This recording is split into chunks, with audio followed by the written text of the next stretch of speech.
Makalipas ang mahigit isang taon, muli naming binalikan ang Barangay San Roque. Maluwag na raw na nakakahinga ang mga residente at kaunti na lamang ang natitirang basura sa kanilang lugar.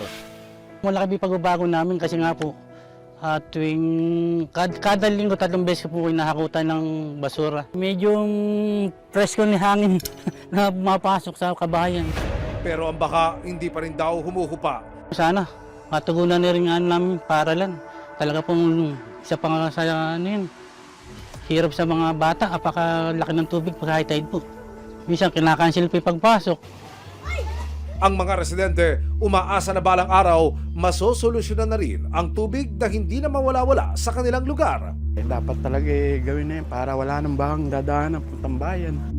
Number 1 po, yung magkaroon pa kami ng dike, paikot. Nasa ganun po, hindi po kami talaga totally nalulubog ng high tide.